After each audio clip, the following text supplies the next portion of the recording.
Fiona, akala ko ba may interview ka ngayon? Bakit hindi ka pa umaalis? Gusto mo bang sabihin ko kay Kulot na ihatid ka gamit ang tricycle nila?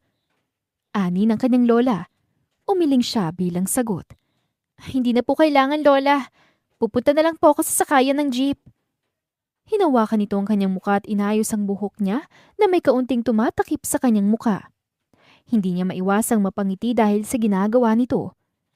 Magulo ang buhok mo. Baka malit ka na pag dumating ka sa kumpanya. Ano nga ulit yun? Beltra. Kunot noong tanong nito habang inaalala. Vestra po. Vestra po yun, lola. Pagkatama niya rito ay napahampas ito sa kanyang ulo. Ay, ayun ba yun? Mahina talagang memorya ko sapagkat ako'y tumatanda na. Mag-iingat ka, apo, ha? Niyakap niya ito bago umalis sa kanilang bahay. Pagdating niya sa Vestra Company ay napamura siya sa kanyang isipan nang makita na ilang oras na siyang late. Siguradong dumating na ang CEO. Baka hindi na siya nito tanggapin dahil interview pa lamang ang late na siya. Tumamo siya papunta sa elevator. Hinarangan niya ng kamay ang pinto ng elevator upang hindi ito tuluyang sumara. Magulo ang kanyang buhok at hindi pa ito naaayos. Alam mo ba kung nasan ka ngayon? Malamig na boses na tanong ng lalaki mula sa kanyang likuran. Dahan-dahan siyang lumingon upang makita ang nagsalita. Gumana na naman ang pagiging maldita niya. Nasa elevator. Hindi mo ba nakikita? Kailangan ko pa ba ng salamin? Nakita niyang pagtiim ng panga ng lalaki mula sa refleksyon nito sa salamin. Bago ka lang ba dito? Ngayon lang kita nakita. Ano bang pangalan mo? Fiona! Yun lamang nasabi niya bago patakbong lumabas ng elevator nang bumukas yun. Pagdating niya sa harap ng opisina ng CEO ay pumila siya kaagad. May 3 pang aplikanteng nakapila. Tiningnan niya ang kanyang mukha sa salamin upang makita ang kanyang itsura. Magulo. Kailangan talaga niyang mag-ayos. Kinalabit niya ang kanyang katabi. Pwede ko bang iwan mo na mga gamit ko rito? Pupunta lang kasi ako sa CR. Pagpasok niya, inayos niya agad ang kanyang sarili upang maging presentable sa harap ng CEO. Binasa niya ang portfolio na may-ari kanina at talagang hindi ito pangkaraniwan. Nang bumalik siya ay siya na ang susunod. Kaya naman nang makuha niya ang kanyang requirements ay pumasok na rin siya kaagad sa loob. Nalaglag ang kanyang panga nang humarap siya sa CEO. Hindi siya nakagalaw sa kanyang kinatatayuan. Hindi niya inakala na ang lalaking nakasalubong niya kanina ay kanyang magiging boss. Parang umatras ang kanyang dila. Hindi niya alam kung saan magsisimula o kung ano bang dapat ibati sa lalaki. Pakiramdam niya ay kailangan na lamang niyang mag-apply sa ibang kumpanya at maging mabait. Tatayo ka lang ba dyan o lalapit ka dito? Nakabalik siya sa realidad nang marinig ang boses nito. Pasensya na po. Good morning, sir. Nice to meet you po. Bati niya rito. Nice to meet you. Formal nitong bati pabalik. Bakit parang nahihiya ka? Dahil ba sa ginawa mo kanina? Nakagat niya ang kanyang pang-ibabang labi. Sorry po, sir. Dahan-dahan siyang lumapit upang ipasa ang kanyang resume bago tumayo sa harapan ng lalaki. Kinalikot niya ang kanyang mga daliri upang mabawasan ang kabang nararamdaman. You have 2 years of experience. Saan ka nagtrabaho nun? Tanong nito habang binubuklat ang kanyang resume. Sa Gorgeous Hotel po. Magalang yung sagot. Bakit ka natanggal? Napalunok siya dahil pakiramdam niya ay para siyang ginigisa nito. Ganito ba talagang pressure kapag nag-a-apply dito? Kasi may nakaaway po ako. Hindi ako magsisinungaling. Sino po bang magtatanggol sa ating mga sarili kung hindi tayo rin? Hayaan na lang ba natin na apihin nila tayo sapagkat mas may pera sila? Hindi na napigilang sabihin ng mga katagang yun. Hindi ko sinabing ipaliwanag mo. Sa tingin mo ba makakatulong ang ganyang ugali mo sa kumpanya? Napalabi siya dahil dito. Alam ko po yun, sir. Pero isipin niyo rin pong mararamdaman namin. Palagi na lang po ba kaming lalayo dahil may taong ayaw sa amin? Okay. Hindi mo kailangan pilit ang sarili mo sa taong ayaw sa'yo. Tatawagan ka ng sekretarya ko kung tangkap ka sa trabaho. Pwede ka nang umalis. Wala siyang nagawa nang tumalikod na ito sa kanya. Kinurot niya ang sarili. Dapat talaga ay pinigilan niyang sariling dumaldal. Kailangan na talaga niyang mag-apply sa ibang trabaho. Pagbukas niya ng pinto ay sumalubong sa kanyang sekretarya ng lalaki. Ano, kumusta? Hindi naman mahirap ang tanong ni Sir, hindi ba? Matamlay siyang tumango. Hindi siya umasa na matatanggap siya sa kumpanyang yun. Hindi yata tumatanggap ang mga ito ng mga taong may malditang ugali. Apo, bakit ganyan ang mukha mo? Ayos ka lang ba? Nabalik siya sa realidad nang marinig ang boses ng kanyang lola. Nakatayo ito sa pinto ng kanyang kwarto. Maliit siyang ngumiti sa matanda. Wala po to, Lola. May kailangan po ba kayo? Umiling ang matanda. Wala naman, iha. Ay, yung cellphone mo nga pala. May nag-text kanina. Hindi ko nabasa eh. Baka importante. Tingnan mo yun. Iniabot niya ang kanyang kamay at tinanggap ang cellphone mula rito. Salamat po, Lola. Siya nga po pala. May Zumba raw po mamaya sa barangay. Kaya maghanda po kayo Tapos yung grocery, ipinahatid ko na lang din po. Tumawa ito. Ano ka ba naman? Hindi ko naman kayang mag-zumba. Matanda na ako. Mas gusto kong magtanim. Matamis siyang ngumiti. Enjoy kayo la. Bukas nga po pala, aalis po ulit ako. Mag-a-apply po ako sa ibang trabaho. Hindi ka ba natanggap, Apo? Baka naman nagsungit ka na naman. Alam mo kasi, Apo, hindi pinapairal ang init ng ulo sa paghahanap ng trabaho. Kapag hindi ka tinanggap, huwag ka na maghanap ng away. Pangaral nito. Nang umalis ang matanda ay tumingin siya sa kanyang cellphone. Binuksan niya ito upang tingnan ang mensaheng sinasabi ng kanyang lola. Napaawang ang kanyang bibig sa gulat. Nakita niya kung kanino galing ang mensahe. Hindi niya mapigilan ang kabang nararamdaman habang nakatingin sa screen. Nagulat siya. Tanggap siya sa Vestra Company. At higit sa lahat, ay maaari na siyang magsimula agad kinabukasan. Good morning, Mr. Anthony Martin. Ako nga po pala si Fiona San Agustin. Bago niyo pong sekretarya. Formal na bati niya sa lalaki. Tumango ito sa kanya. Masyado kang formal. Call me sir or boss kapag nasa trabaho tayo. Call me Anthony kapag hindi. Sige po. Yun lamang ang naging sagot niya. Sumunod siya sa kanyang boss nang pumasok ito sa opisina upang sabihin ang schedule nito sa araw na yun. Unang araw niya sa trabahong ito at alam niyang may pagkamasukit ang kanyang boss kaya hindi na siya nagtaka. Iyon ang isang dahilan kung bakit walang nagtatagal na sekretarya sa lalaki. Mamayang 9 a.m., may conference meeting kayo kasama ang mga stockholders ng Vestra. By 3 p.m., meron naman po kayong meeting kasama si Mr. Ezekiel Tan. So far, yun lang pong schedule nyo ngayong araw. Sa susunod na araw naman po ay wala pa rin pong schedule. Pero baka magbago pa po yun. Imporma niya sa lalaki. May iba pa po ba kayong kailangan, boss? Gusto ko ng kape. Tumango siya bago magpaalam. Naghanda siya ng kape nito. Nakalagay sa profile nito kung anong klaseng kape ang gusto nito. May nakalagay din na iba't ibang gusto at ayaw ng lalaki, kaya hindi siya mahihirapang makilala ito. Ito na pong kape nyo. Sabihin nyo lang po kung may kailangan pa po kayo. Bago mag-9, babalik ako rito para sa meeting nyo. Bumalik siya sa kanyang pwesto sa labas ng opisina ng kanyang boss. Hello, Vestra Company, how can I help you? Sagot niya sa company phone. Mr. Martin's secretary. I'm Hans Perez from CLG Enterprise. Pwede ba ako makapagpa-schedule ng meeting? On Wednesday afternoon, please. Nag-search agad siya sa kanyang laptop upang tingnan ng CEO nito. Okay po, sasabihin ko po sa boss ko. Nang sumapit ng 8:30 ay kumatok siya sa pinto bago pumasok. Naabutan niyang lalaki na nag-aayos ng kanyang necktie. Ibinaba niyang hawak na iPad bago lumapit. Naramdaman niyang natigilan ito nang hawakan niyang necktie nito. Tulungan na kita. Hindi mo na kailangan tulungan ako, Miss Fiona. Mahinang sabi nito. Mahina siyang natawa. Tinapos niyang pag-aayos ng necktie bago lumapit sa lalaki. Alam ko na ayaw niya ng sobrang formal. Fiona na lang itawag mo sa akin, boss, sa ating dalawa eh. Paalala niya sa lalaki. Nang lumabas sila sa opisina ng lalaki ay chinek niya ang kanyang iPad para sa mga kailangan nilang gawin.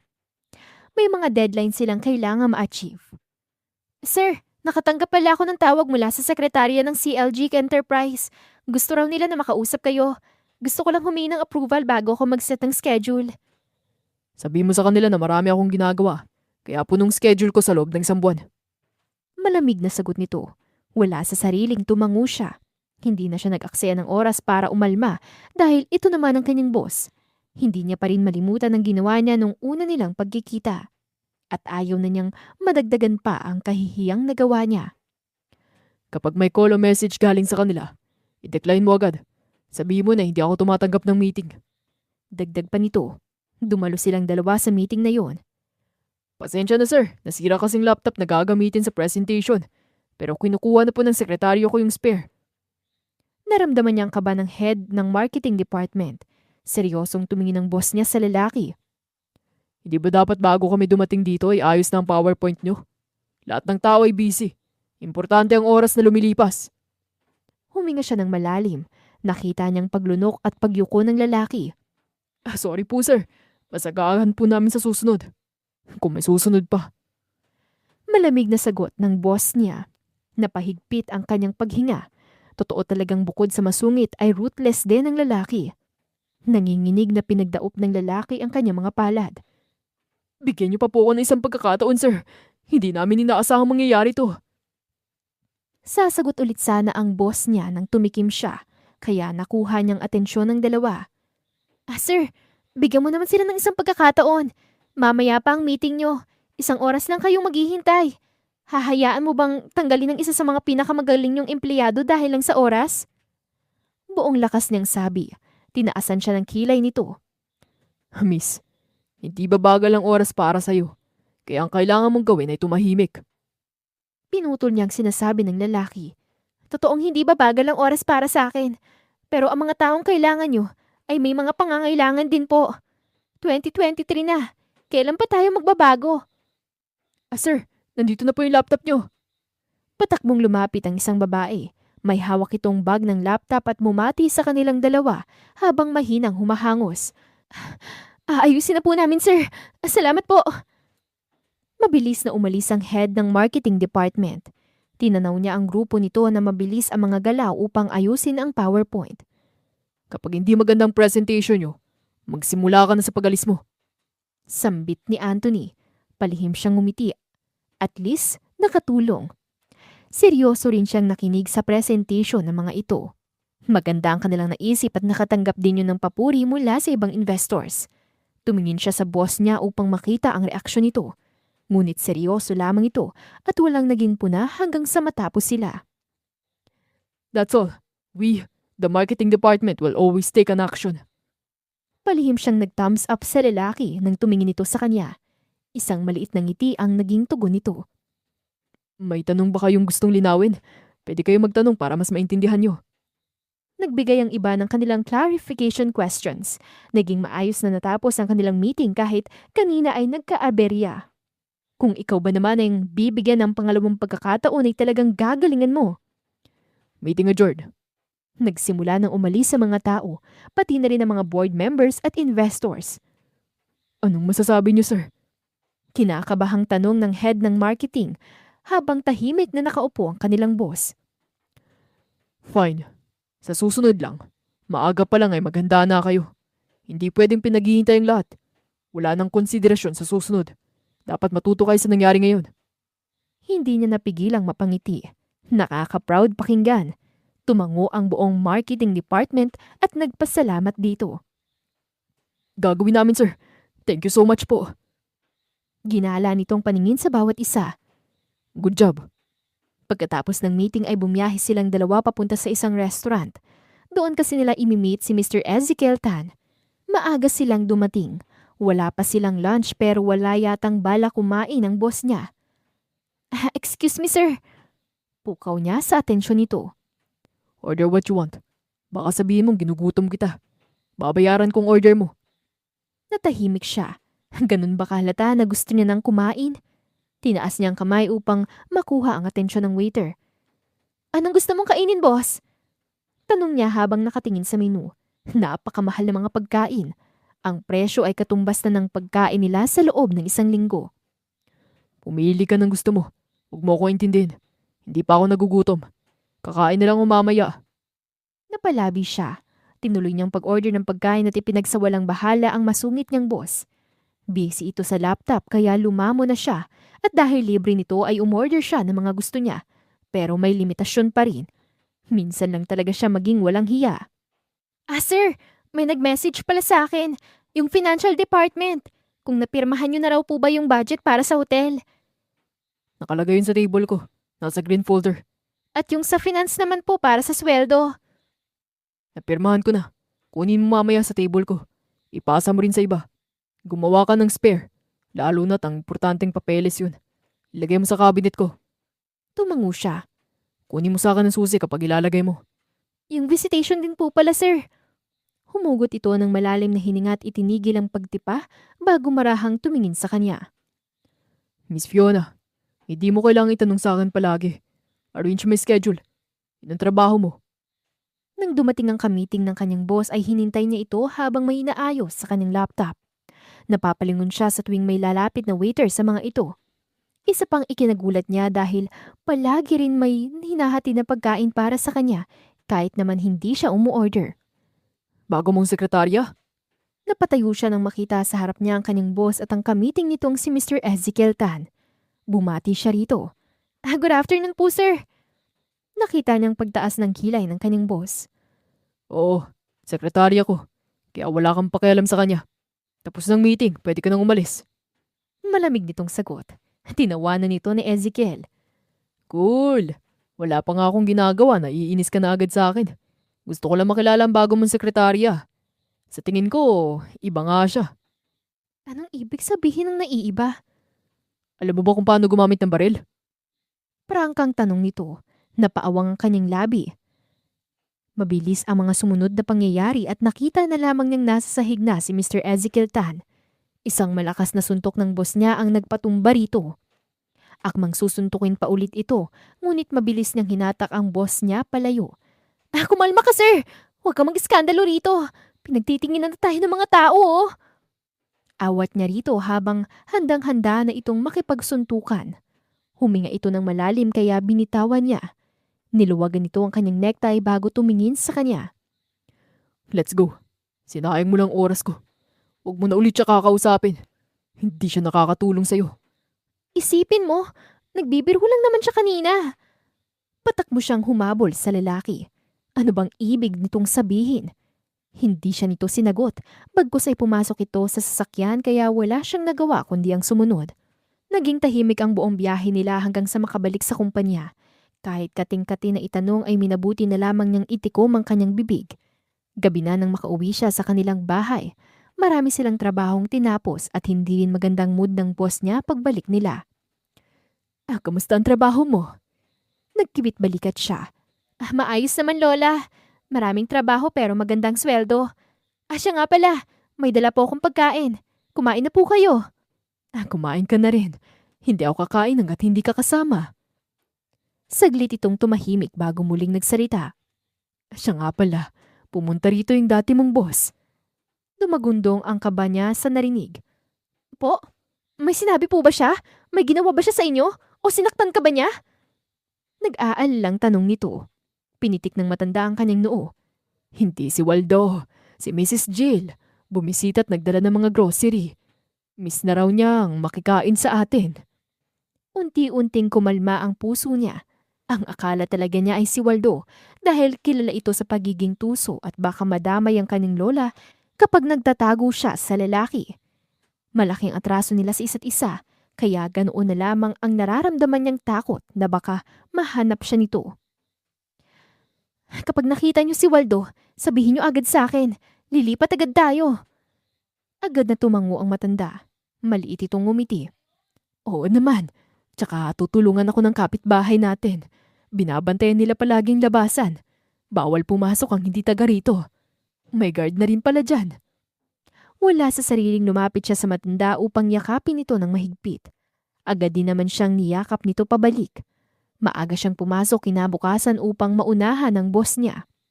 Marami kasi siyang bilin sa kanyang lola dahil baka makalimutan ito. Nagsulat din siya ng mga kailangan nitong inumin at ibinili na rin yun sa kanyang kapitbahay. Why are you late? Napatalon siya sa pagkakaupo nang marinig ang malamig na boses ng kanyang boss. Nakita niya itong nakasandal sa hamba ng pinto habang nakatingin sa kanya. Binuksan niya ang phone upang tingnan ang oras. 6:30 pa lang, boss. Ang pasok ay 7 a.m. Matagal pa. Sobrang aga niyo lang kaya naunahan niyo ako sa pagdating. Natahimik ang lalaki dahil sa sinabi niya. Pagkatapos mong ayusin ang gamit mo, puntahan mo ako dito sa loob. Tumalikod ito kaya binilisan niya ang bawat galaw. Dala ang iPad ay pumasok siya sa loob ng opisina ng lalaki. Nakita niya itong natutulog, kaya hindi niya itinuloy ang dapat niyang sabihin. Tumayo siya sa harapan nito habang nakatingin dito. Nakasandal lang ang lalaki sa upuan. Ang mga tao talagang mukhang tigre kapag gising ay napakaamo kapag tulog. Akala mo'y ay anghel na pinadala sa lupa. Agad siyang napaiwas ng tingin ng magising ito. Mapupungay ang mga matang bumaling sa kanya. Kanina ka pa nandito. Bakit hindi mo ako ginising? Masungit na tanong nito. Tulog ka sir. Baka kapag ginising kita, sabihin mo iniistorbo kita. Pagdadahilan niya. Inayos nito ang necktie bago humarap sa kanya. Bawal matulog sa trabaho dahil sayang ang oras. Kaya kapag natulog ka sa loob ng kumpanya ko, paggising mo mag-impake ka na. Kapag siya ayos lang, kung ako lang talagang boss, tatanggalin ko talaga siya. Akong papalit sa pwesto niyang napakasungit. Bulong ni Fiona sa hangin. Anong sinasabi mo, Fiona? Nagulat siya. Wala po sir. Sabi ko mukha kayong tigre. Ang gwapo niyo po pero ang sungit. Matagal ko nang alam yun. Umismid siya. Hindi lang pala ito masungit. Mahangin din pala. Pupunta tayo mamaya sa Makati. Clear my schedule para mamayang hapon. Alright sir. Pagkatapos niyang sabihin ng schedule ngayong araw ay umalis na rin siya kaagad. Pagsapit ng lunch ay muli siyang pumasok sa opisina ng lalaki. Balak niyang itanong kung ano ang gusto nitong kainin. Order anything. Bilisan mo. Maaga tayong aalis dahil malawak ang lilibutin natin. Tumango siya at nagpasalamat. Sige sir, dadaling ko kaagad dito. Pagkatapos niyang makuha ang pagkain ay dinala niya ito sa opisina. Kumain ka na? Kakain din po, pero baka sa baba na lang. Dinala ko lang pagkain mo para hindi mo nahintayin. Huminga ng malalim ang lalaki at isinara ang laptop. Sana dinala mo na nandito para sinamahan mo ko. Malayo pa ang baba kung babalik ka. Napamaang siya. Po? Lumakas ang tibok ng puso niya dahil sa sinabi nito. Hindi man siya nito hinahayaang kumain mag-isa. Matagal na rin siya nito. Ngunit hindi siya nito sinasabayan noon sa pagkain. Wala. Kumain ka na. Bumalik ka kagad dahil iiwan kita. Banta nito. Wala sa sarili siyang tumango at ipinagsawalang bahala ang mabilis na pintig ng kanyang puso. Habang naglalakad sila sa mall ay panay ang sulyap niya sa mga tindahan ng damit. Plano niyang bumili mamaya pag uwi niya. Mag-iikot lang naman sila ng boss niya para sa inspection. Kanina pa nila ginagawa yon simula nang dumating sila. May suggestion ka ba para sa renovation ng mall? Hindi niya inaasahang magtatanong ito. Tinuro pa niyang sarili upang makasigurado. Ako po ba sir? Tinaasan siya nito ng kilay. May iba pa ba akong kasama bukod sa'yo, Fiona? Masungit nitong tanong. Tumango siya ng maliit bago tumango. Mas maganda kung supermarket sa baba kasi madali lang mamili, lalo na ang mga matatanda at buntis. Hindi na nila kailangang umakyat sa second floor kahit meron namang elevator. At dapat, mas maganda ang ambience dahil bungad yun para sa customer. Tinuro niya ang entrance sa map na ibinigay sa kanya ng lalaki. Maglagay kayo rito ng design. Sa last floor, dapat hindi boring para marami pa ring pumunta. Make it look like a plaza or game station. Pwede sa bata at pwede rin sa matanda. Nakatingin lamang ang lalaki sa kanya habang nagsasalita siya. Tumango lang ito. Ano pa? Tapos yung ibang butik gawa nyo ng paraan. Sama-sama lang sila pero may agwat para hindi mahirap hanapin. Tumango ulit ito. Wala pa rin itong sinasabing kahit na ano. Nang matapos niyang lahat ng gusto niyang sabihin ay napatingin siya sa lalaki. Really, boss? Natatawa niyang sabi. Hindi siya mapakali. Nagkibit balikat ito. It's cool. Gagawin ko mga sinabi mo para sa renovation. Kaya kakausapin kong engineer para maayos nila. At kung ano pang kailangang iparenovate. Palihim siyang napalabi. Ngayon siya nakaramdam ng hiya. Sana pala ay mas ginandahan niya pa ang mga recommendations niya. Nakipag-meeting agad sila sa engineer na magde-design ng mall. Pormal nilang pinag-uusapan ang plano kasama ang boss niya. Nang sumapit ang hapon ay handa na rin silang umuwi. Sir, pwede po ba akong bumili muna ng damit? Minsan lang kasi ako pumunta sa mall eh. Kung may gagawin pa po kayo, pwede na po kayo maunang umuwi kesa sa akin. Paalam niya rito. Lumingon ito sa kanya at tumayo sa kanyang harapan. May gagawin pa ba ako? Ano po? Kunot noong tanong niya. Ikaw ang may hawak ng schedule ko buong araw. Tayo rin ang magkasama. May gagawin pa ba ako ngayon? Ulit nitong tanong. Napakamot na lamang siya sa batok. Wala na kayong gagawin ngayon, sir. Bale, diretso na lang po kayo sa pag-uwi. Bakit po? Tara na. Hindi niya talaga maintindihan ng lalaki. Kinatok niya ito sa noo niya kaya napapikit siya. Bakit ba ang bait ng lalaki sa kanya ngayon? Hindi niya alam kung ano ba talagang nararamdaman niya. Baka isipin niyang pareho silang dalawa ng nararamdaman. Akala ko ba bibili ka ng damit? Ano pang hinihintay mo? Tatayo ka na lang ba dyan? Napakurap siya bago makabawi at mabilis pa sa 4:00 ang kanyang kilos. May alam ako magandang brand ng mga damit. Baka may magustuhan ka. Doon na lang tayo bumili. Kilala ko rin ang may-ari at mura lang. Pero magaganda ang mga damit nila. Okay, sir. Halos malaglag ang kanyang panga nang marating nilang sinasabi nitong butik ng damit. Para siyang malulula sa mga disenyo. Hihintayin na lang kita. Take your time. Umupo ito sa waiting area sa maliit na bench sa loob. Habang pumipili siya ng damit ay pasulyap-sulyap siya sa lalaking nakaupo habang naghihintay sa kanya. Kapag lumilingon ito ay agad din siyang umaaktong may ginagawa. Hindi ko alam ang bibilin ko. Bakit ba kasi sumama pa siya? Ukay-ukay nga lang ang afford ko ngayon eh. Tsaka, sinabi niyang mura lang. Bakit nga ba ako naniniwala? Mura lang to sa kanya dahil mayaman siya. Bulong niya habang nakatingin sa mga damit na sobrang mahal ng presyo.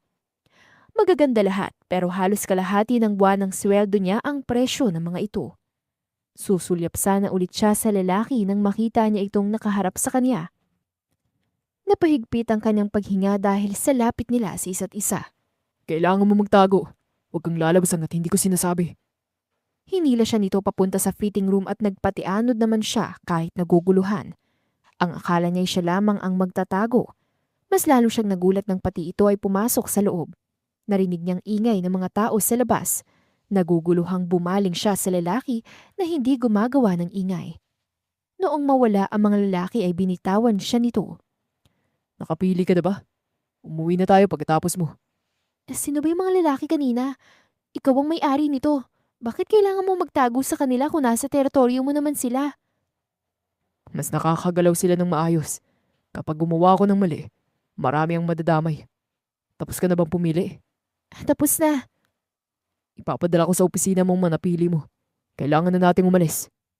Nagpatianod ulit siya sa lalaki. Hindi niya tinanggal ang kamay nito na mas lalo nagpadagdag ng kabog sa kanyang puso.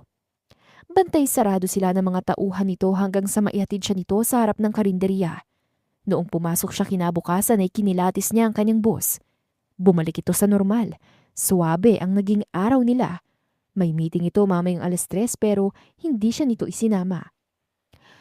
Paglipas ng 3 araw ay napansin niyang pag-iwas ng lalaki. Lalo na ngayon dahil halos hindi siya nito kibuin habang nasa meeting sila. Excuse me Sir Anthony. Agaw niya sa pansin nito pero hindi man lang siya nito nilingon. Naiwan sa ere ang dapat niyang sabihin. Nahiya siya nang mapaiwas ito ng tingin. Huminga siya ng malalim at nanatiling tahimik sa buong meeting. Mamaya na lang niya siguro ito kakausapin. Kaya noong matapos ang meeting ay mabilis siyang umalis. Sinundan niya ng tahimik ang boss niya papasok sa opisina nito. Ano ba nangyayari sir? Hindi kita maintindihan. Nagsimula to nung pumunta kayo sa business meeting niyo kasama si Sir Alfred. Hindi ko maintindihan kung anong ikinakatakot yung mangyari. Tanong niya. Marami akong ginagawa ngayon, Fiona. Sir, sagutin niyo naman po yung tanong ko. Hindi ko alam kung bakit kayo ganyan. Para akong hangin para sa inyo. Ang gulo niyo palagi. Minsan mabait, minsan masungit. At ngayon naman hindi namamansin. Hindi ko na kayo maintindihan. Frustrated niyang sabi. Hindi mo rin ako maiintindihan, Fiona. Hindi kasama sa trabaho mo ang manghimasok sa buhay ko. Tumaas ang boses nito. Hindi niya yun inaasahan. Parang daan-daang karayom ang tumusok sa puso niya dahil sa kanyang narinig. Mapait siyang napangiti. Pasensya na sir. Nag-aalala lang naman po ako sa inyo. Kaya nagtatanong ako. Sekretarya niyo lang pala ako. Hindi pala kasama sa trabaho mag-alala sa inyo. Maliit siyang ngumiti. Aalis na po ako. Saan ka pupunta? Hindi rin po kasama sa trabaho niyo bilang boss na alamin ang bawat galaw ko. Inaayos ko lang ang trabaho ko. Sa table ko lang po. Kinabukasan ay tahimik lang niyang sinamahan ng kanyang boss sa lunch meeting nito. Hindi siya nagtanong o nagreklamo dahil katulad ng sinabi nito kahapon, hindi na yun kasama sa trabaho niya. Bakit ang tahimik mo? Wala akong dapat sabihin. Malamig niyang sagot. Fiona, ano bang problema? Puno pa rin ang kaguluhan ng boses nito. Pabagsak niyang ibinaba ang lapis na hawak niya. Tiningnan niya ng masama ang lalaki nang hindi iniisip na boss niya ito. Wala tayong problema, Mr. Martin. Kung balak niyo mang gumawa ng kung ano, desisyon niyo yan. Kayong may hawak ng buhay niyo. Sekretarya niyo lang po ako. Hindi niya mapigilan ng inis na noon pa niya pinipigilan para sa lalaki. Dahil ba sa sinabi ko? Wala yang kinalaman sa sinabi niyo sa akin. Nakita niya sa refleksyon ng salamin na tumayo ito. Hindi niya ito tiningnan. Naglakad ito palayo sa kanya at umalis sa kanyang harapan. Pagsapit ng alauna ay wala pa rin ang lalaki. Panay ang sulyap niya sa elevator kung lalabas na ito. Mag-aalala sana siya nang makitang lalaking lumabas mula sa elevator. Magulo ang polo nito at may sugat ang gilid ng labi nito. Tinuloy niyang pagtipa sa kanyang laptop. Makalipas ang ilang sandali pumasok siya sa opisina ng lalaki upang ipaalam ang meeting nito ngayong araw.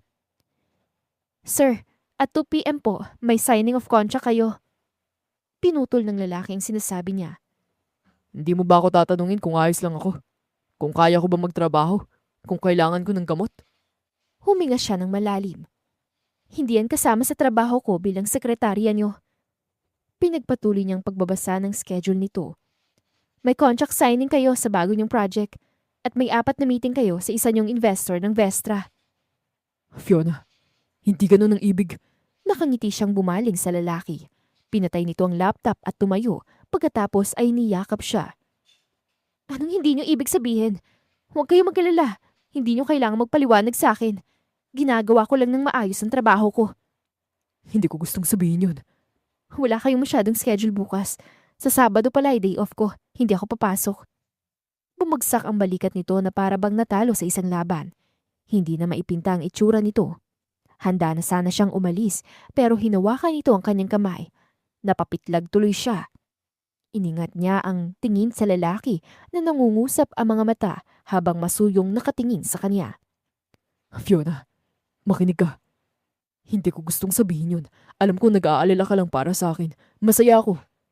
I'm sorry. Mas gusto ko nang nag-aalala ka para sa akin kesa gulong-gulo ka at hindi mo ako kinikibo. Nahihirapan itong paliwanag. Umiwas siya ng tingin. Hindi niyo kailangang magpaliwanag. Naiintindihan kong pagod kayo at hindi na dapat ako nagtatanong. Pwede niyo naman akong sungitan. Pero hindi mahabang pasensya ko. Concern lang po ako. Bakit niyo ba ako hindi pinapansin? Hinanap niya ang mga sagot sa mga mata nito nang tumingin ito sa kanya. Hindi na. Bumalik ka na sa trabaho mo. Mamaya isasamahan mo ako sa meeting ko. Papansinin na kita. Talo na ako. Bahala na. Ginulo ng lalaki ang buhok nito. Nagpakita ito ng maliit na ngiti bago siya tuluyang makaalis. Nagkaayos ulit silang dalawa. Habang nagtitipa siya sa laptop ay narinig niyang boses nito sa intercom.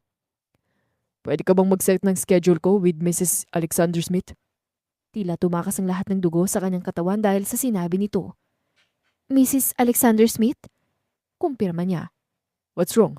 May problema ka ba sa kanya? Hindi natuloy yung meeting namin nung isang araw. Kaya bala kong i-reschedule. Wala naman sir. Update na lang po kita. Nag-email siya sa sekretarya ng mga Smith para sa meeting.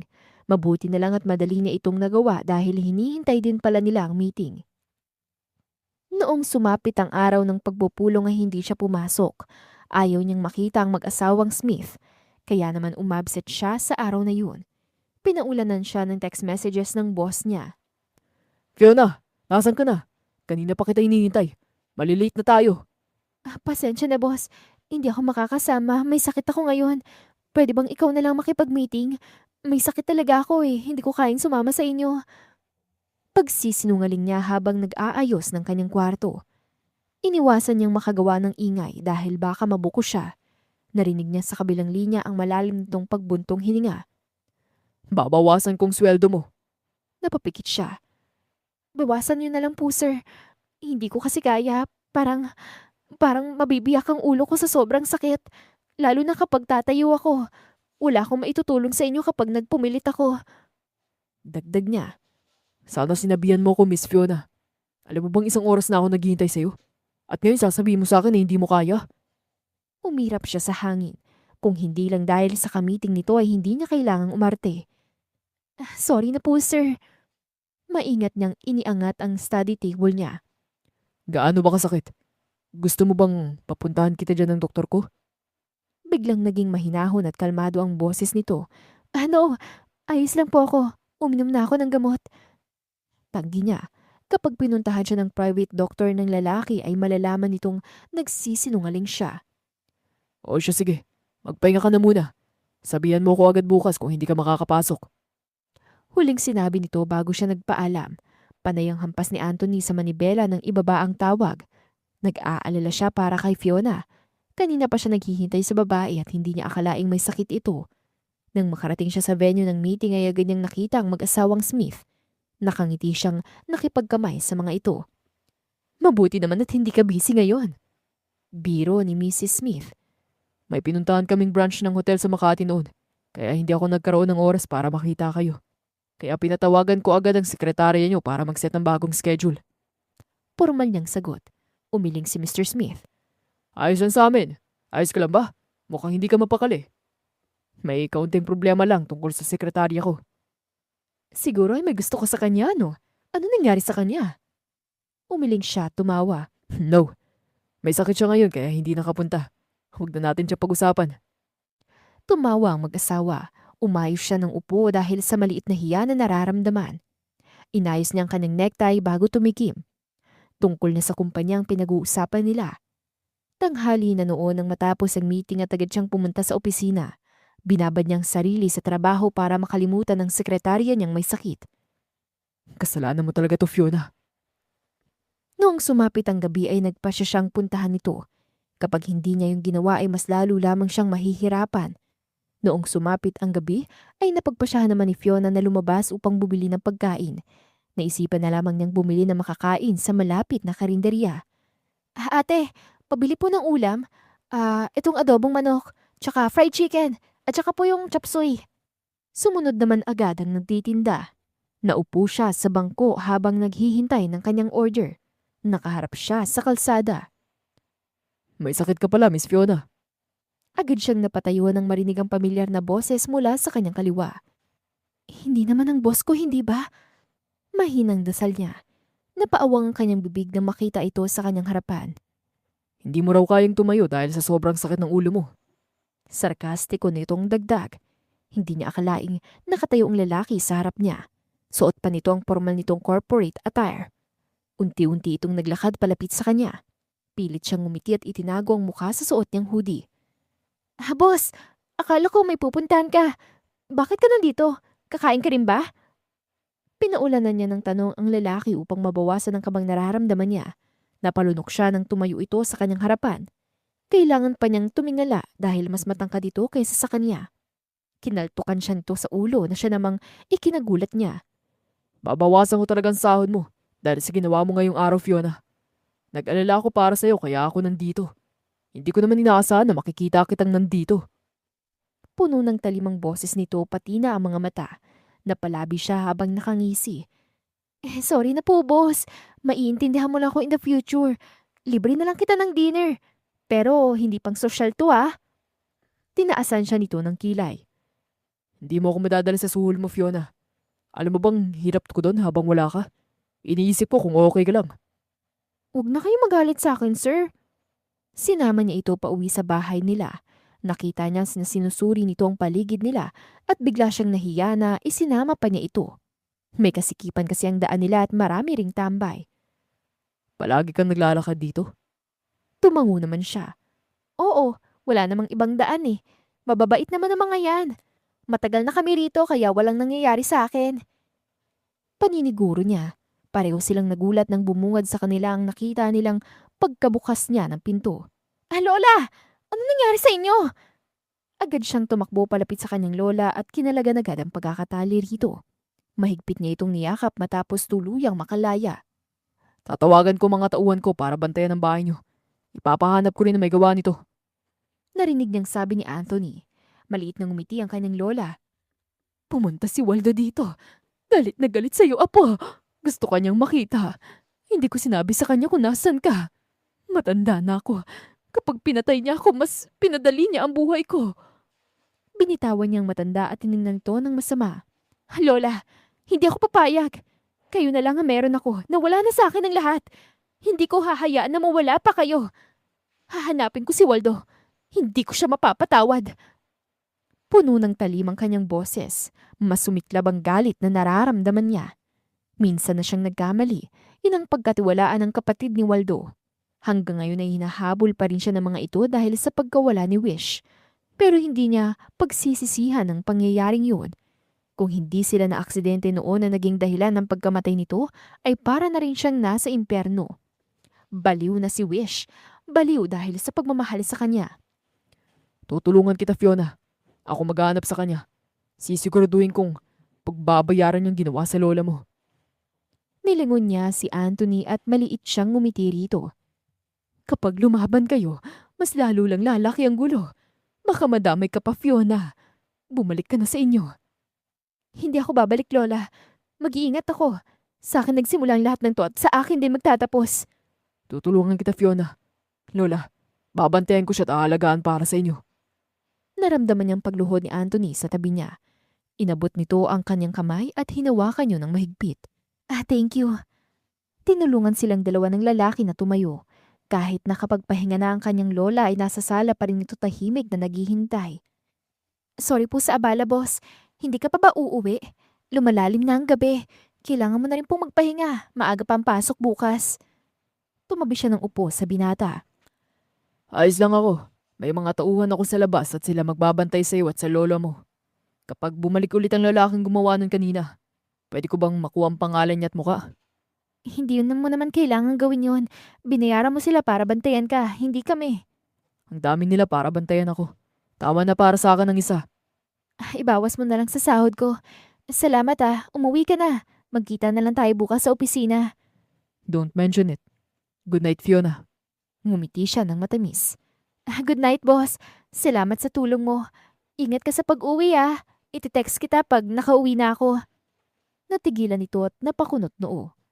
Wala ka number ko? Meron. Company number. Ako nagbigay nun. Alis na ako. Hihintayin kita. At hintayin mo ako bukas. Tumalikod ang lalaki. Hahawakan niya sana ito pero hindi niya itinuloy. Naiwan sa ere ang kanyang kamay habang nakatanaw sa lalaking papalayo. Kinabukas ay medyo na late siya dahil sa maraming bili ng kanyang lola. Sinabihan niya rin ang mga tauhan ni Anthony na huwag hayaang umalis mag-isa ang kanyang lola. Mahirap na kung bumalik ulit ang grupo ni Waldo at mas malala pa ang magawa niya rito. Fiona, nakuha mo bang pinapadaan ko sa'yo? Napahampas siya sa noo ng maalala. Babalikan ko lang, sir. Kailangan niyo na po ba ngayon? Mabilis ko lang kukuhanin. Malapit lang po yon. No, huwag mo nang balikan. Bukas na lang. Sige. Saktong pagbaba niya ng phone ay bumukas ang elevator. Lumabas doon ang architect dahilan para agad siyang tumayo at batiin ito. Hello, Miss Fiona. Nasa loob ba si Mr. Martin? Kukunin ko sana yung mga files na na-approve niya para sa firm ko na tatapusin. Anong files po ba yun, architect? Oo. Yung nasa cafe. Sabi niya kasi ngayon ko kukunin. Kailangan ko na rin yun eh. Naiwan niya ata sa may-ari eh.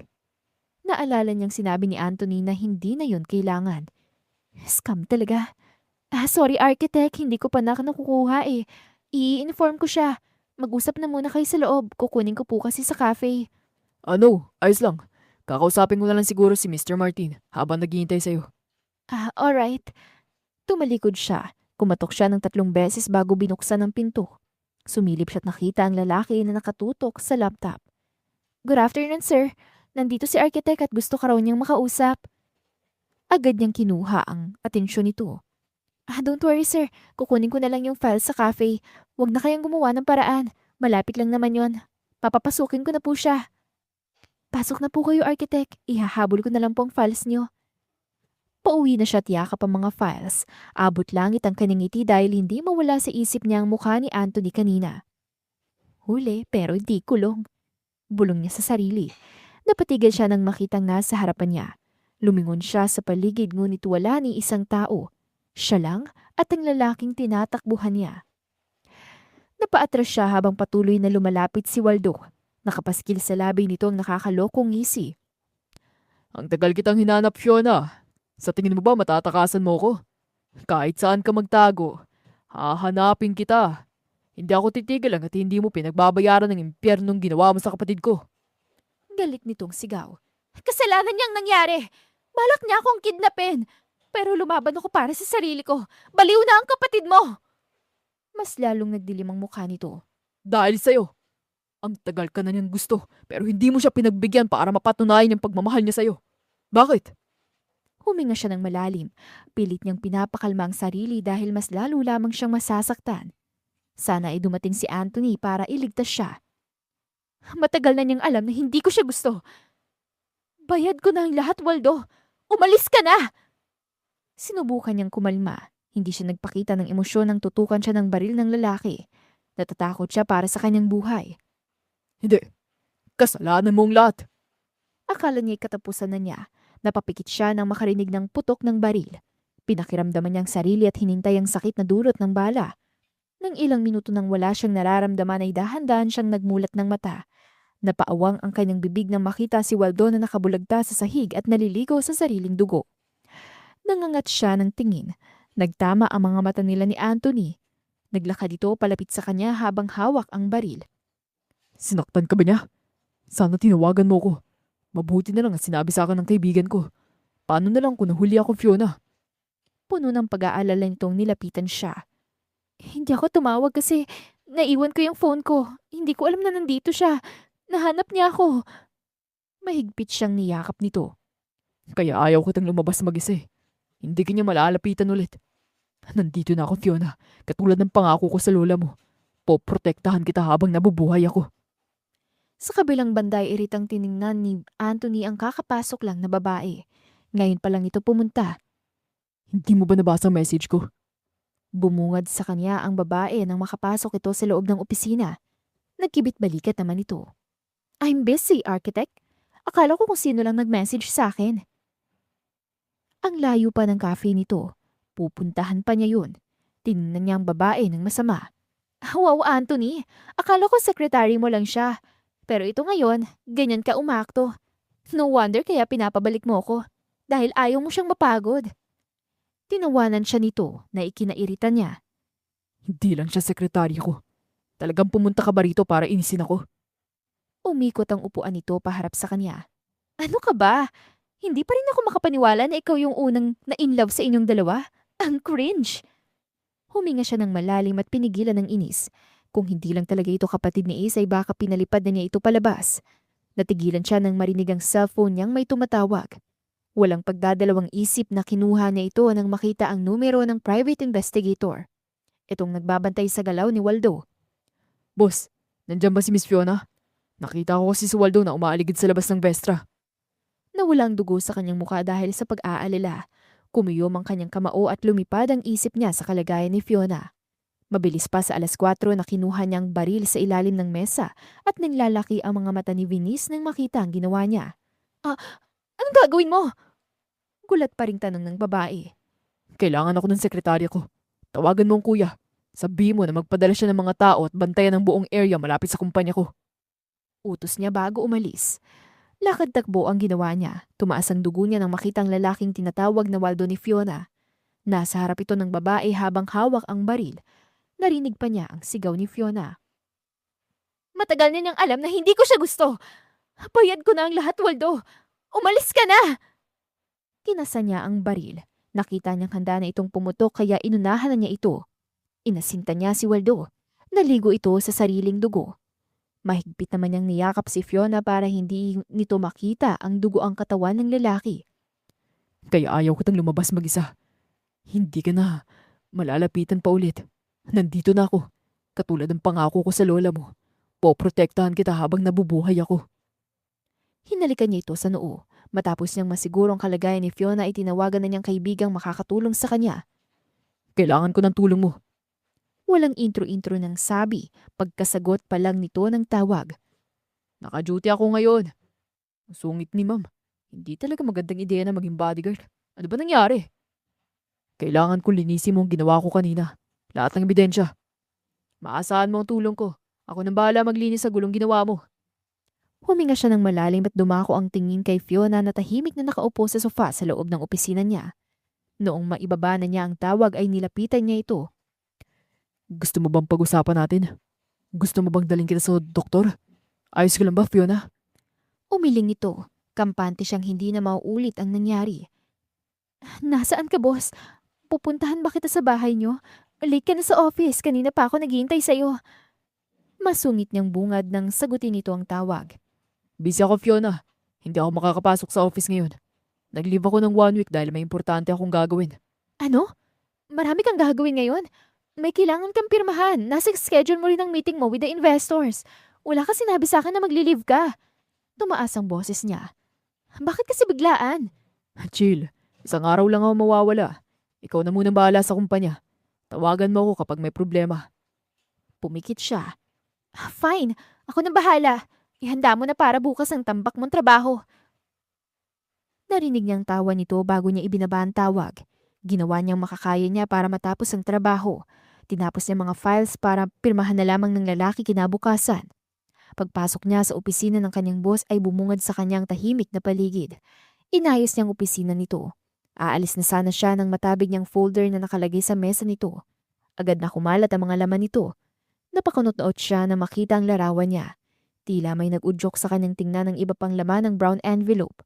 Parang may karayom na sumaksak sa puso niya nang makitang larawan niya kasama ang kanyang pamilya. Ang larawan nila ni Wish noon na magkasama, pati noong bata pa siya. May nakalagay ding report tungkol sa kanya. Mapait siyang napangiti. Akala niya may tiwala ito sa kanya. Pero ang totoo, pinaiimbestigahan pala siya ng lalaki. Parang wala itong tiwala sa kanya. Hindi na inaasahan ang nabasa. Kaya paglabas niya ng opisina hindi niya inasahang may makikitang babaeng naghihintay sa labas. Oh, hi! Nandyan ba si Anthony? Hindi niya sinasagot ang tawag ko eh. Sino po sila? I'm Gia, girlfriend niya. Wala po siya rito. Nakalib siya ngayon. Sasabihin ko sa kanya na pumunta kayo, ma'am, kapag pumasok na siya. Ikinaway nito ang kamay kaya hindi niya na naituloy ang sasabihin. No thanks. Sige, babalik na lang ako sa ibang araw. Baka bisitahin ko na lang din siya sa bahay nila. Thank you Hindi na rin ito nagtagal. Napahilamos na lamang siya sa mukha nang makasakay nito sa elevator. Hindi niya kaya ang revelasyon ngayong araw. May girlfriend na palang boss niya at siya naman ay nag-a-assume na pareho sila ng nararamdaman. Noong umuwi siya sa bahay nila ay agad siyang naganda ng resignation letter. Mabigat ang pakiramdam niya. Ngunit pinasa niya pa rin yun kinabukasan. Fiona, Napatigil siya sa pag-aayos ng kanyang mga gamit nang marinig ang boss nitong tumawag sa kanyang pangalan. Nagangat siya ng tingin. Nakita niya si Anthony na may hawak na isang kumpol ng bulaklak. Nakatayo ito sa harap ng kanyang mesa habang seryosong nakatingin sa kanya. Palihim niya itong inismiran. Ibinalik niyang atensyon sa kanyang ginagawa. Bakit ba kasi nandito ito ngayon sa harapan niya? Ang akala niya nasa out of town ito. Ibinigay nito sa kanyang bulaklak na dala na agad naman niyang itinapon. Napaawang ang bibig ng lalaki. Fiona, boss mo pa rin ako. Ngayon, hindi na. Kinuha niyang kanyang resignation letter bago ibinigay sa lalaki. Binuksan nito ang envelope at binasa. Hindi pa man ito natatapos basahin ay pinunit na nito ang resignation letter sa harapan niya. Nagtagis ang kanyang bagang. Batid niyang inis ng lalaki. Ang kawawang papel ay nagkapira-piraso na. Hindi pwede to, Fiona. Hindi ka pwedeng mag-resign sa trabaho mo. Hindi ka pwedeng umalis na lang. Hindi na ako papasok simula bukas. At kapag umabot yun ng 2 linggo, matatanggal na rin ako. May patakaran kang pinapatupad para sa lahat. Ayos lang sa akin na hindi ka magtrabaho dito. Hindi naman ako importante sa'yo. Kahit boss kita, pwede akong mag-resign. Gusto ko na magsimula ulit para sa sarili ko. Importante ka para sa akin, Fiona. Paano naman ang gagawin ko rito sa kumpanya kung aalis ka? Iiwan mo na lang ako ng ganun? Na para bang wala tayong pinagsamahan? Hindi kasama sa trabaho ko ang personal niyong buhay. Hindi ko alam kung bakit kailangan niyo pa akong paimbestigahan. Masaya ka ba na alam mo na ang totoo? Kung ayaw mong tanggapin ang resignation letter ko, wala akong magagawa. Hindi ako papayag sa ganun paraan matatapos ang meron sa atin, Fiona. Kung unti-unti kang mawawala sa akin, gagawa ko ng paraan para makuha ka ulit. Hinarangan ng lalaki ang daan niya. Tinulak niyang balikat nito palayo sa elevator. Akala ko ba may tiwala ka sa akin? Bakit? Kaya ba gusto mong makita ang mga magulang ko para madali mo ako makuha? Gusto ko sila makita kahit hindi ko alam ang totoo, Fiona. Totoo ko sa'yo. Hindi ako naglalaro. Hindi mo kailangan pa imbestigahan ako para lang malaman mo yon. Sana hinayaan mo na lang sabihin sa'yo. Ayaw mong pakialaman kita. Sana ganun ka rin sa akin. Hindi sa ganun, Fiona. Huwag kang magpanggap na may nararamdaman ka para sa akin. Huwag mo na akong paasahin pa, please. Tumingala siya upang kontrolin ang kanyang emosyon. Kahapon, hinahanap ko ng girlfriend mo. Bumakas ang gulat sa mukha nito at agad siyang napaiwas ng tingin. Kaming mga babae, hindi kami option lang na gusto mo kapag wala na yung taong mahal nyo. Mapait niyang sabi. Akala niya talaga ay tapos ng lahat na meron sila. Akala niya hindi totoong nararamdaman ito para sa kanya. Nung araw na yun ay agad siyang nag-impake. Lola, sumama na kayo sa akin. Uuwi na tayo kina mami. Umiling ang matanda habang tinutulungan siya mag-impake. Hayaan mo na ako rito, iha. Bumalik ka na. Bibisitahin kita kapag may oras. Hindi niya na nabagong isip ng kanyang lola, kaya naman ay mag-isa siyang umuwi sa bahay nila. Tahimik siyang pumasok sa totoong bahay niya at nakita niya agad ang kanyang mami. Napatakip ito ng bibig dahil sa gulat. Oh my God! Dad! It's Fiona! Ang anak natin! Sigaw ng kanyang mami habang nakatakip ng bibig. Mula sa kusina ay nakita niyang kanyang daddy na mabilis na tumakbo palapit sa kanya. Gulat din ang mukha nito nang makita siya. Patakbo siyang yumakap sa kanyang mga magulang. I'm sorry. Miss na miss ko na kayo, mommy, daddy. Matamis ng ngumiti sa kanya ang kanyang ina. Ang tagal naming hinihintay na bumalik ka. Ang tigas-tigas ng ulo mo. Nabuhay ka nang wala kami. Masaya ka na ba ngayon? Bumitaw ito sa pagkakayakap sa kanya. Malungkot siyang umiling. Ayaw ko pong magsinungaling na ayos lang ako. Nandito kami, anak. Handa kaming makinig sa'yo. Magpahinga ka na muna. Ipagluluto kita ng paborito mo. I'm finally home. Hindi niya inaasahan na maghahanda ang kanyang mga magulang ng welcome party para sa kanya. Sa pangatlong araw niya sa bahay ay doon ginanap ang party. Maraming salamat sa pagdalo. Hindi ko talaga inaasahan na maghahanda sila ng welcome party para sa akin.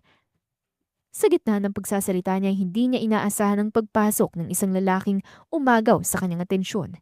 At sa atensyon ng lahat ng tao.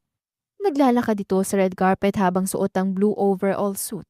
May dala itong bulaklak sa kamay. Tila napakabilis ng paglapit nito. Nakita na lamang niyang lalaki sa harap niya na may hawak ng mikropono. Napatitig na lamang siya kay Anthony na ngayon ay nakangisi sa kanya. Akala nito'y maayos na silang dalawa. Ang ganda mo ngayon, Fiona. Anthony, Don't be shocked, honey. Kung tatakbo ka palayo sa akin, hahanapin kita para makasama kita. Hindi ako sanay na gawin to. Pero gagawin ko para sa'yo, Fiona. Akong paniwalaan mo. Kapag sinabi ko mahal kita, ako ang may alam sa nararamdaman ko. Kaibigan ko si Gia. Babaeng kaibigan. napatigil siya habang nagpapaliwanag ito. Hindi niya inasahang gagawin yun ng lalaki lalo na sa harap ng maraming tao. Napatakip siya ng bibig nang lumuhod ito sa harapan niya. Fiona Miracle Smith. Ayaw ko mawala ka ulit sa akin. Dahil naging duwag ako. Hindi ko nasabing nararamdaman ko. But right now, will you be my girlfriend? Bumilis ang tibok ng puso niya. Tumayo ka nga dyan. Congratulations, anak! Nakita niyang bati ng kanyang ina sa mikropono. Congratulations! Sabay-sabay ding bati ng lahat ng naroon. Sa tingin siguro ng mga ito ay pumapayag na siya. Paano mo nalaman kung nasan ako? Seryoso ka ba? Kasi wala akong time makipagbiruan sa'yo. Sinubukan niyang pakalmahin ang kanyang puso. Hindi rin naman ako nagbibiro, Fiona. My queen will always be you. At kahit sabihin mo sa akin na lumayo ako, hindi kita susundin. Sumeryoso ang boses nito. Mukhang maayos na kayong dalawa. Ayusin yung away niyo, ha? Harapin yung mga bisita. Singit ng kanyang ina habang malawak ang ngiti. Ngayon ay batid na ni Fiona ang salarin. Sandali lang, Mami. Nag-uusap pa kami. Hindi niya natapos ang sasabihin dahil pinutol siya ng lalaki. Susunod kami, tita. Mag-uusap pa tayo mamaya. Let's go. Inirapan niya muna ang lalaki bago niyakap ang braso nito. Sabay nilang binati ang mga bisita. My man, akala ko nahuli ka sa balita. Hindi ko inaasahan ang pasabog mo kanina. Congrats! Malapit ng kasal mo. Sa wakas, nahanap mo ng babaeng para sa'yo. Nakita niyang pangiwi ng lalaki dahil sa bati ng kaibigan nito. Hindi ko inaasahan na nandito ka. Hindi ko pa siya fiancé para isipin mong malapit ng kasal namin. Tumawa ang kaibigan nito at tinakbayan pa nito si Anthony. Mukhang mahihirapan kang manuyo ngayon, bro. Araw-araw na dumadalaw ang lalaki sa bahay nila. Dinadalhan siya nito ng bulaklak at kung ano pa man ang gusto niya. Good morning. Bumili ako ng bulaklak para sa'yo. Inirapan niyang lalaki bago tinanggap ang bulaklak na dala nito. LSS na talaga to. Hindi nawala ang kanyang ngiti. Dapat masanay ka na binibigyan kita araw-araw ng bulaklak. Ibibigay ko sa'yo lahat ng gusto mo. Sambit ng lalaki. Wala ka ba nakakalimutang okasyon ngayong araw? Birthday kasi ngayon ni Fiona. Wala naman. Tara, kain tayo sa labas. Bumusangot siya sa sagot ng lalaki. Ayaw naman kasi niyang sabihin dito na birthday niya ngayon. Hindi maganda ang suot ko. Nakasuot lang siya ng maong high-waist shorts at green na tube. Hinawakan nito ang kanyang kamay. Kahit anong suot mo, maganda ka pa rin. Panay ang sulyap nito sa kanya sa buong biyahe. Pinikit na lamang niyang kanyang mga mata para hindi ito pansinin.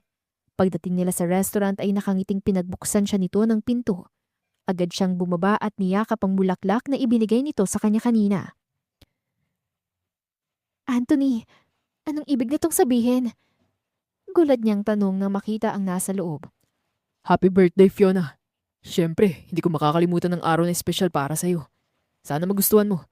Hindi ako sanay mag-design para sa birthday party at gumawa ng cake. Pero nakakain naman yan. Hindi ka malalason sa ginawa ko.